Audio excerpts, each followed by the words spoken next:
Assalamualaikum warahmatullahi wabarakatuh.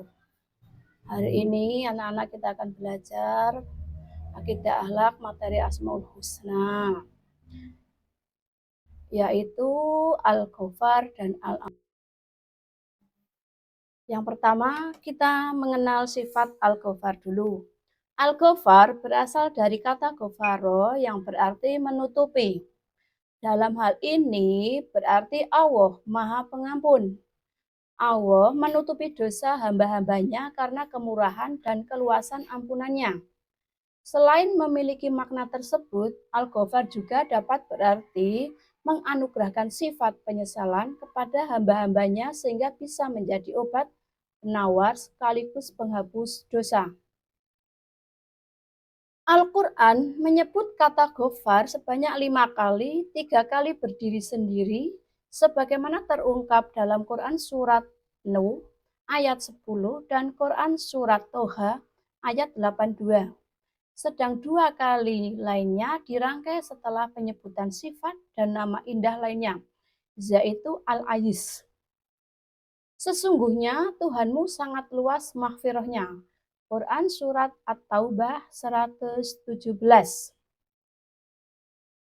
Di samping itu juga terdapat di dalam Quran Surat Nuh ayat 10 yang berbunyi, maka aku berkata kepada mereka, mohonlah ampunan kepada Tuhanmu, sungguh Dia Maha Pengampun. Quran Surat 82, Quran Surat At-Toha ayat 82 mempunyai arti, dan sungguh aku Maha Pengampun bagi yang bertobat, beriman, dan berbuat kebajikan, kemudian tetap dalam petunjuk. Anak-anak, dosa itu adalah kegelapan. Dosa itu adalah sesuatu yang mengganggu pikiran dan hati. Perasaan tidak tenang dan selalu merasa bersalah adalah bagian dari tanda bahwa kita melakukan perbuatan dosa, apapun bentuk perbuatan dosa tersebut. Nah, kalau dosa diampuni, maka hati menjadi tenang dan pikiran menjadi terang. Ketika itulah berarti Allah telah mengobati seseorang yang sedang risau hatinya karena dosa-dosa yang dilakukannya.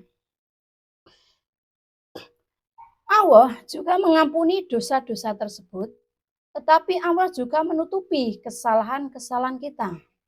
Alangkah banyaknya orang yang berdosa di dunia ini, alangkah banyaknya orang yang berbuat maksiat. Tetapi Allah menutupi aib itu. Seperti contohnya, ada seorang pelajar melakukan kecurangan saat ujian. Aktivitas mencontek yang dilakukan tidak pernah ketahuan hingga beberapa kali.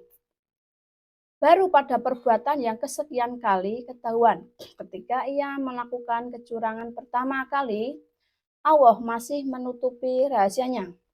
Yang kedua kali pun Allah masih menutupi. Boleh jadi pada kesempatan itu Allah masih berikan kesempatan baginya untuk bertobat dan berhenti dari perbuatan buruk tersebut.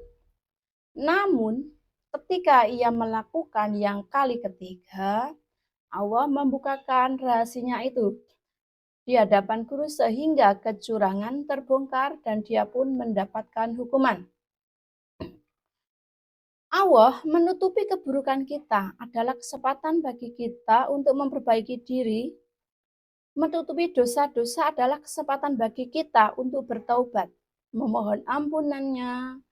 Allah menutupi kesedihan kita adalah kesempatan bagi kita untuk tidak berputus asa terhadap pertolongan Allah. Allah memerintahkan kita untuk meneladani dan membiasakan makna Al-Ghafar dalam kehidupan kita. Di antaranya dengan cara 1. Memaafkan orang-orang yang pernah menyakiti dan berbuat kesalahan kepada kita.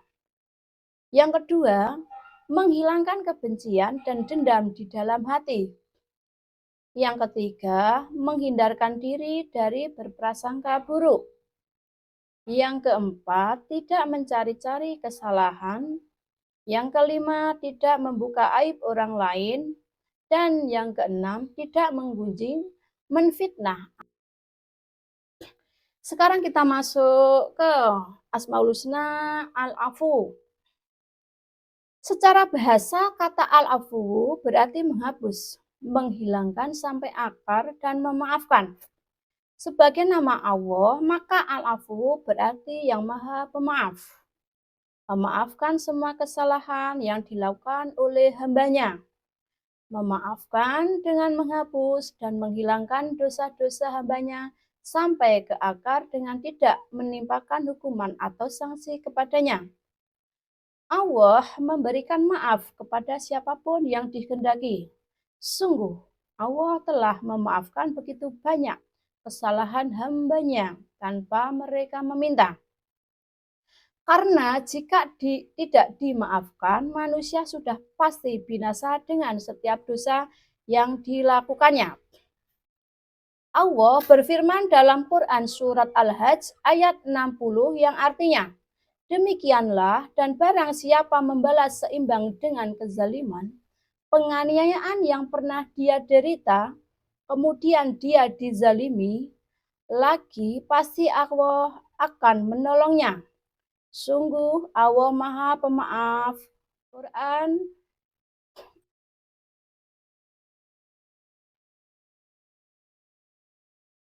Bagaimana dengan kita? Apa yang kita lakukan apabila kita melakukan kesalahan? Apa yang kita lakukan apabila orang lain berbuat salah kepada kita? Menunggu orang tersebut meminta maaf, ataukah kita memberi maaf kepada orang tersebut? Tidak banyak orang yang dapat memberi maaf sebelum orang lain meminta maaf. Kebanyakan memiliki rasa gengsi yang tinggi sehingga tidak mau memberi maaf sebelum orang lain meminta maaf.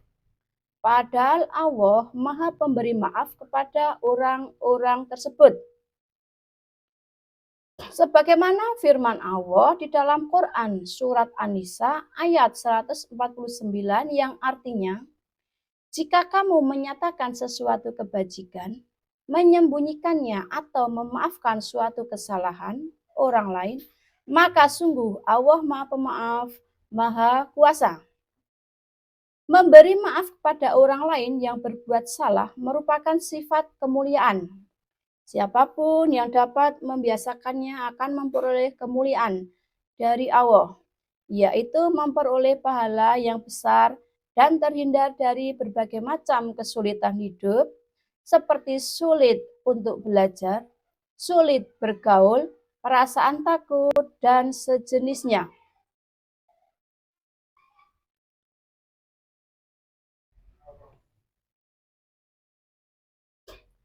Hikmah Al-Ghafar dan Al-Afu seperti seorang muslim yang meyakini dengan sungguh-sungguh dan meladani sifat pengampun, Al-Ghafar dan Al-Afu dalam kehidupan sehari-hari secara ikhlas akan memperoleh hikmah, mudah memaafkan kesalahan orang lain dalam kehidupan sehari-hari, bahkan mau memaafkan kesalahan orang lain sebelum ia meminta maaf, dengan tanpa merasa gengsi karena itu bentuk kemuliaan. Terdorong untuk terus membaca istighfar, yaitu meminta ampun kepada Allah, baik berbuat salah maupun tidak. Karena bacaan istighfar termasuk kalimat thayyibah, sehingga siapapun yang membiasakannya pasti akan memperoleh kebaikan dan kemuliaan dari Allah. Tidak pernah berputus asa terhadap rahmat Allah, karena Allah sangat mudah untuk mengampuni dosa hambanya. Pemberi maaf ini tanpa dibatasi oleh waktu, tempat, dan umur. Artinya berlaku kapan saja, di mana saja, dan dalam usia berapapun. Barang siapa memiliki kesalahan atau dosa dan mau bertobat, Allah akan mengampuninya. Baiklah anak-anak, sekarang kita ambil kesimpulan dari pembelajaran hari ini tentang Al-Ghafar dan Al-Afu. Pada dasarnya Al-Ghafar, kita apabila mempunyai salah kepada Allah, kita harus minta maaf, mohon ampun kepada Allah. Dan bila mempunyai kesalahan kepada manusia, kita juga harus meminta maaf kepada manusia, juga kepada Allah, biar dosa kita diampuni dan dimaafkan oleh Allah. Sekiranya itu saja kesimpulan yang Ibu Guru ambil. Kita akhiri pembelajaran ini dengan bacaan hamdalah alhamdulillahirabbil alamin. Wassalamualaikum warahmatullahi wabarakatuh.